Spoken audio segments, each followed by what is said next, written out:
Hi there, Frank Winston here for the Pacifica Historical Society, host of the show Footprints of Pacifica, where we explore the lure and the lore of lovely Pacifica, its character and its characters. Our show focuses on the Ocean Shore Railroad and not merely the car that brought us from San Francisco down to Pacifica or the coast side in the early 1900s, but specifically car 1409, which has been located and transferred to Pacifica so it could be restored in its original pleasure. Our guests tonight, John Schmalley and Scott Linder, who have been heavily involved in this project. But to remember more about the Ocean Shore Railroad and its impact on the coast side, we have a video, and let's roll the tape now.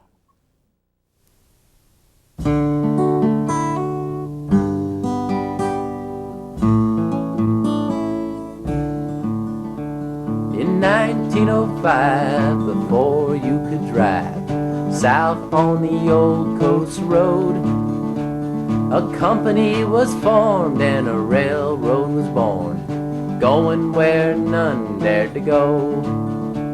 From Golden Gate south on a hair-raising route, across the Devil's Hillside, was a breathtaking, knee-shaking, cliff-hanging hell of a ride. All aboard the ocean shore, chugging down that old coastline, like the way that she did when your granddad was a kid on the ocean shore, 1409. We kind of discovered it here about 10 years ago. I was walking down the old railroad right-of-way, which is right over here, and there's an old railroad car along the right-of-way, and I looked and you could see this old car here, so I came up and approached the owners of the property, the previous owners of the owners that are here now, and let me go and everything, and we looked at the numbers in the car. The numbers are 1409, which is way too high a numbering for the local railroads around here. They didn't have that high a number, so we thought maybe it's Southern Pacific or something like that. So we got a hold of one of the members of the Northwestern Pacific Historical Society, and one of the members of the Western Railway Museum in Rio Vista. And the Northwestern Pacific member Alan Tacey came over. We took dimensions and he looked at the numbers, looked the car all over, and then he went back to the archives, and the next morning he shows up with a book and he says, "This is Ocean Shore number 1409, and he totally identified the car. The next morning, Paul Trimble shows up, and he says, "I think that's Ocean Shore 1409. He says, "That's a rare piece." He says, "That's a real artifact." So I says, "Let's go down and take a look at it, Paul." So we came down here, and Paul looked at it, and he says, "Oh man," he says, "that's a hopeless case." And I says, "Well, that's 100 and something years old. That's a really a beautiful artifact and has a potential, you know, for a restoration. And it looks like there's going to be a happy ending to this story." So I'm thrilled to death. My name's Doug E. Bright, and this is my daughter Amy. Hi. And we have been enjoying this train car here for probably 17 years. I think we bought the property in '87. And it was covered with ivy. We didn't even know it was a rail car for the first couple of years, and it actually had a roof built over the top of it up until about 2 weeks ago, where we tore that off and exposed the true car in its beauty. And it was used for storage all these years. About a couple months ago, we've decided to clear the area where the car is sitting. So we thought, well, we'll put the word out there if there's any chance to anybody may want it, or even parts of it, because we were going to demolish it. And Jeff Miller put the network word out, and a lot of people have been coming by, and everybody said, oh, she's a little far gone, but you know, we'd be interested in some of the hardware in there when you finally tear it down. And it wasn't until one of the final contacts, which was Kathleen Manning from Pacifica, showed a lot of enthusiasm and said, she's perfect. We're gonna take it, and with our volunteers, we're gonna restore it, and that's where we stand right now. So it's just great news, and I've always felt that it was a burden to be the person to give the old car a death sentence and have to tear it down, and this is a great ending. So I can't wait to see it in its glory again. The plan is that we'll get this back to Pacifica, and through community effort with a lot of volunteers and a lot of good labor and good times, we will get this car back to what it was before. And we'll use it as, hopefully, as a museum in the city of Pacifica, a museum to the Ocean Shore Railway. It'll be one of the few cars in existence from this railroad, and it'll certainly be the only museum devoted to the Ocean Shore Railway. It's going to be very unique on the coast. It's going to be very exciting, and I think that the community will have a lot of fun doing it. I've had a lot of calls already from people that are excited about it and want to partake.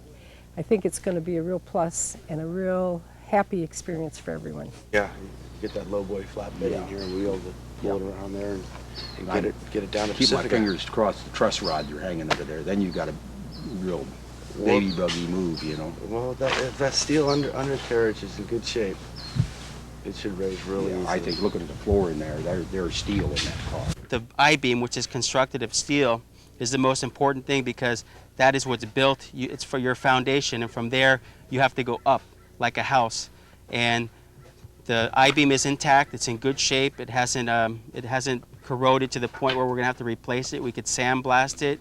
We could paint it and go from there. And a lot of the wood is really in good shape. It just has to be finished, sanded, primered, and painted. And the thing that's very unique about this coach is a wood coach. The Ocean Shore had two different versions of coaches. There was a wood coach and a steel coach. And if it would have been a steel coach, it probably would have been far more deteriorated. The wood actually holds out longer than the steel. And being in the condition where it's at under the trees and stuff, a lot of it's been preserved for the restoration stage. Now what we're doing here today is we're doing drawings, how we're going to keep it together in the move. And also the drawings are going to be very important, because when we're restoring it, we're going to need to actually know where everything went before we took it apart. The plans of the association is to get this whole back to the way it used to be in 1920, with a beautiful working model of the railroad in here for the public to view and enjoy, and go back in time and experience the way it was back then in 1920. And try to keep it as close as possible to what it was originally. We're going to try to find the exact paint it was modeled. We're going to do everything to trim exactly the same way, but the most important thing is we have something to be proud of, because the Ocean Shore Railroad was a railroad that ran from 1906 to 1920. It was a very unique railroad, because if it wasn't for the Ocean Shore Railroad, we wouldn't have some of the towns and communities. The Ocean Shore opened the avenues for business, commerce, and for people to find out about the beautiful town we live in and the other towns like Half Moon Bay. The railroad planted the seeds of change. 100 miles were traveled in a day. So dreamers came to find paradise in the fields of Half Moon Bay. Janitas Creek, thick with redwood trees, where salmon ran wild.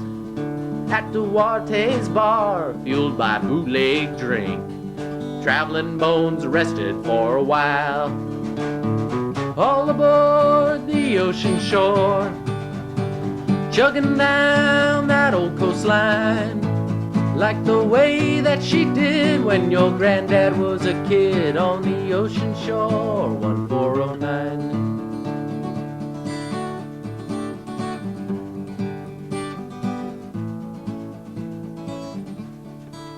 So back in November of 2004, we took a crew up there, and we started excavating it from the ground, putting it on a truck and bringing it down here. And so now it sits down here after a 3-month process. The trucker brought it down, and now we're going to restore it through the Pacific Historical Society and members of the Ocean Shore Railroad Volunteer Project Committee, and we've had a number of fundraisers, and we're starting to have money come in. And we're working today with a group from the 4-H who is involved with us, and we're starting to continue today to unwrap it. It's been wrapped up since the winter. And in here you can see the car as it stands. The roof structure's in pretty good shape. The rafters and are somewhat rotten. You can see on this side we removed this whole wall section, and the only thing left is the steel framing that's attached to the cantilever roof. And it's called the clear story, where the windows are right now have all been removed. We have them in storage. They're all the interior trim in this car is you can see it's painted, but it's actually red mahogany. For the back section over here, you can see all the wall paneling over here is natural woodwork, all out of mahogany, and so we want to replicate it back into its original condition. The car has been registered in the train registry, and the number of the car, 1409, can still be seen up on the top clear story section. It goes back to the registry of 6 cars that were purchased brand new for the Ocean Shore Railroad Company back in 1905. And this is the last of a set of those series of 5 cars. So it's a very unique car. None of the, as I know, none of the cars from the Ocean Shore Railroad have ever been restored. And so this is a very unique project, and here in Pacifica, it's a lot of good interest in it, and it's kind of exciting little project. Railroad's the foundation of this town. This old ghost car here is a big part of our history. And it's a privilege working on it. Look at this. We've been wondering where they got the steel from. Whoever made this frame, that'll be their number. That'll be a reference to them. What we think is that the guys at the Holman factory bought a kit from someplace back east, the steel pieces. Then they assembled it, and then using the then cheap and plentiful redwood, well, not redwood actually, mostly pine, they did carpentry and built the car. You see, their specialty was the woodwork. After the Ocean Shore Railroad went broke in 1920, they sold the car to Bechtel apparently, because we uncovered that Bechtel construction painted on the side of it. So apparently they used it as a field office or something of the sort. We don't know for how long. We contacted them and asked if they had a historian that could fill in the blanks for us, and at the time they didn't have any record of it, but we're going to try again later on when we have time, because surely somebody would have some memory of it, and it'd be kind of a kick to know what happened to it during the 20s and 30s. Then we don't know how long it was just sitting in the backyard of the gentleman that let us have the car up in Sebastopol. That could have been a great number of years. Before we're done, we hope to fill in all the blanks in the history of the car and present it all as part of the museum display when it's finished.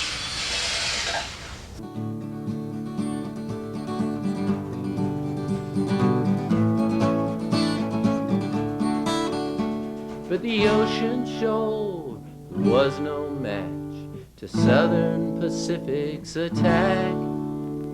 They took her logs and her revenues, left her abandoned track.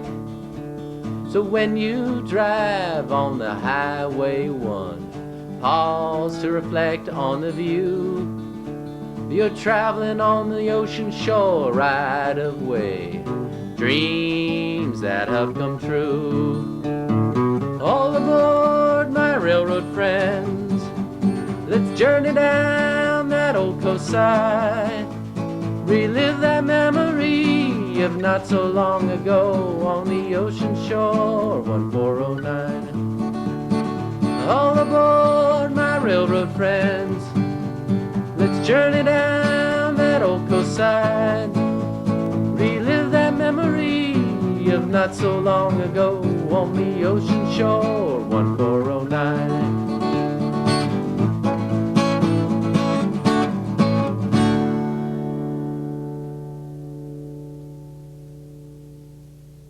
I'd like to welcome to our studio John Schmalley and Scott Lindner.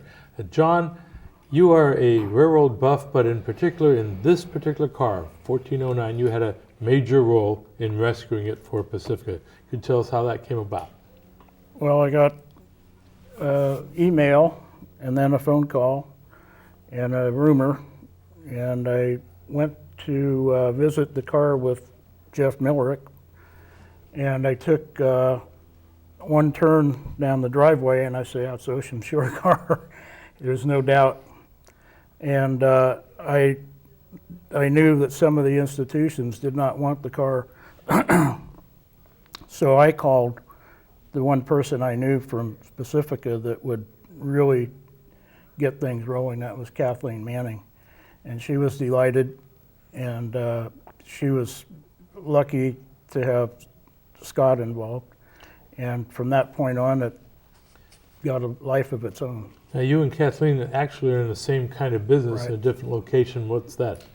I sell and collect, of course, antique paper, manuscripts, gold rush letters, So it things. wasn't strange for you to come across that kind, and you knew Kathleen and the Right. role in Pacifica. So Scott, that's fine. How did you get involved in this? Well, actually, at the time that John had called Kathleen, I was there next to Kathleen when she got the phone call, and she was ecstatic that she had gotten this phone call that there was an Ocean Shore rail car in Sebastopol, and that it was being given to her, and she had to find a way to get it down here, and I volunteered to help her. And you have some background in construction? That's right. Any background in railroad restoration? None whatsoever. Actually, I regress on that because our company, Made in Jensen, has been helping, and we have in the past. We had done a project for Bechtel Corporation, their car that's sitting in front of Bechtel in San Francisco right now. We had brought that down to our shop and had restored that, so I had a little bit of experience with that. And it's been down here now about 2 years. We saw in the video that you brought out, you passed it through the Golden Gate Bridge, as a matter of fact. How was that? Yes, on a Sunday afternoon after 3 months of work in Sebastopol, we had finally were able to get it on a moving truck for Trost equipment. And a young fellow had driven it out of Sebastopol at 35 miles an hour, and he didn't stop. He hit the freeway at 50 and went across the Golden Gate Bridge at sunset. It was a beautiful shot. And where did it end up now here in Pacifica Right now, specifically? right now it's resting at Shamrock Ranch. It's a non-incorporated part of Pacifica, and they've graciously given us their space to restore the car there, and it sits there now under a shelter. If someone wanted to visit it or work on it, it's open to the public. How's it stand right now? Right now it's open to the public one weekend out of the month. We have a volunteer work party that goes down, and open to any and all volunteers who would like or are interested in the Ocean Shore Railroad. And we've been working on it for now about 2 years, and starting to put it back together. Well, as a historian of this, what actually needs to be done to put it together? I mean, was it just a shell, or did it have windows, chairs? What condition was it? When I first saw it, it was gutted. It had no seats. The ends, steps, and the ends had been cut off. It had no handrails. Basically a shell. And no wheels? It had a frame. No wheels No either? trucks, no couplers. What's your vision now of it? It can be restored. You're working on it. What's the progress at this point? Well, at this point we've gone through the demolition phase where we've removed the rotten beams and rotten wood, removed rotten steel that was deteriorated beyond use, and new steel's been incorporated into it. We've templated holes for connections and welded it back on, so the next stage is ready to relaminate the structural lumber to the undercarriage and start building from the bottom up. Now, to do this, you have to do history of the Holman company that manufactured it in the 1910s, or do you get architectural plans, or do you just wing it, look at some great photographs that have been held, and just say, let's duplicate that with today's properties? How do you do that? Well, basically, John would tell you that there's really no working drawings of the car right now. So we're working off an as-built situation, trying to duplicate the dimensions that are intact on the car and reconstructing from the actual dimensions of the car itself. So we're not working off any relative blueprints to the car. John, did you ever anticipate that the city of Pacifica, not just a few history buffs, would welcome it and do so much and work to actually restore it and bring it to use the schools here as labor and skills and such. Yeah, it's a wonderful community project, and it really, the cars, if it could smile, it would be smiling. It's at home, and it's more than just a piece of steel and wood and, you know, various things, tangible things. It's got a history, and that car ran through every town in Pacifica, and it should really be saved. Running from San Francisco. San Francisco. San Francisco didn't want it. The Rio Vista State Railroad Museum, nobody wanted it. You saw something in it, or just the fact that no railroad car should be destroyed because railroads have some meaning in history? Well, there's another car similar to this car, but this particular car was available and had to be saved. It had 2 weeks before it was going to be bulldozed into dirt. And I happened to have that flash went off in my head, Kathleen Manning, and she's the one. And then thank God Scott got on board, and the thing, it's going to be saved. What do you have to do with regard to volunteers and money for the product? Because you're indicating you're going to try to restore the seats, you're going to add the lumber, get the birch lumber you said was like the kind they have here. Right. But you're going to basically rebuild the whole inside. We'd like to restore it to its original condition. It had a fine mahogany interior. Much of it's still intact. It can be restored and refinished. You mean that kind of lumber is still available? It is still available. It's hard to find. A lot of the framing was all white oak. It's vertical grain white oak, which is almost non-existent. It's hard to get material like that. The timbers that were used for the undercarriage were a 45-foot length. You can't even find lumber of that line. We're trying to find 22-footers right now. Special milling sizes, so that's being lined up. The question that we didn't respond to is the money, or how, you know, you maybe get some donations. Do people donate wood, or just we have people donate services? Where do you get the supplies? Well, we're trying to use all our resources through shows like this and the PR and getting it out to the public. We are having private contributions which help. We've been going through quite a number of fundraisers. We just had a fireworks booth, garage sales. We've written a grant for Terra Nova High School and in cooperation with their woodshop teacher in the fall to try to get some money and have the advanced woodworking students do some production phases on the car. So they'd be working on something not just woodwork, but something that has a whole meaning for the history of this community. Yes, it's very unique in that aspect. Is there anything that's involved in lighting and sound that would replicate that, or did it have fixtures in that regard? I believe this car had electric lights, it had steam heat, and it had plush reversible seats, and the seats can be duplicated. The lighting is probably could find similar, and as far as the interior, you know, the mahogany, as Scott said, is pretty hard to find. Now, how many cars were there at the time at the most? 6 or 7? There were 5 of these built, identical to this car. Yeah, they were identical. By Holman. Now, is Holman still in existence, the manufacturer? Do they have any archives on this? No, an interesting thing about Holman is they built cars for Ocean Shore and took stock as payment, stock in Ocean Shore. Stock in the Ocean Shore. And that led partially to their bankruptcy in 1914. So Of Holman. Holman went bankrupt in 1914. Of course, the Ocean Shore Railroad went bankrupt first in 1910 and then got reliquidated and then lasted until about the 1920s. Yeah. As far as this project is concerned, when do you foresee it? You're the project manager and have been since you brought it down here. Yes. When do you have a foresight, or does that partly depend on money, materials, and people, and so on? You've got the people. Very valid question. Yes.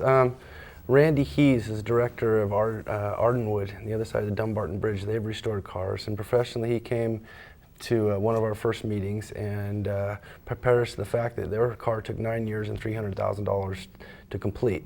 So we're into 2 years and about $15,000, and we're just at the ground level coming up. So When it's finished, is it to be available to the public for viewing or for what? There's no final resting place for the car right now. We're trying to restore it back to its original condition. There are a lot of scenarios. One, bring it next to the Little Brown Church, if that ever aspires, and also possibly bring it into Rockaway Beach with the People's Development Corporation. So there's some different options out there. It's not leaving the coast side. It's not even leaving Pacifica. No. It belongs here. It belongs here. So, Okay. Do you know anything about the history of the song that we just heard, which is a railroad song, to be sure? no, but it has a good beat. It has that. Okay. I'm also wondering if the people who are involved now really knew anything about the railroad, or everybody is brand new. When you brought it back, it put a new face on Pacifica's history, that the people involved now, none of them are railroad people. You're volunteer types? A few are. Really? Yeah, we've had a fellow, Mike Huggins, is very involved in the railroad community. He's done a little bit of research for us. We've established a Yahoo group site with about 55 members throughout museums in California. I think a little bit of input from that. We have our own website, oceanshorerailroad.com. You can visit, and we've been getting input from that. So it's slowly coming in. And John, is there anything else that you think is most outstanding in your role as the rescuer of the Ocean Shore Railroad Car 1409? I'm very gratified to see it at home. It's in its resting spot, and it's really needs to stay here, and it needs to be completed. And it's a tangible piece of history. 1909, built in San Francisco, ran on these tracks from its inception till the railroad closed in 1920. Went to various railroads, found its way to Sebastopol. Now it's home. And now you're home here. You came down from your home, John Schmalzy. I want to thank you for coming back and for rescuing the car, and Scott for your efforts in rallying the city to do as much as it could. That's our show for this particular focus on 1409. For those of you who want further information, Pacifica Historical Society, P.O. Box 752, Pacifica 94044, telephone 650-359-5462.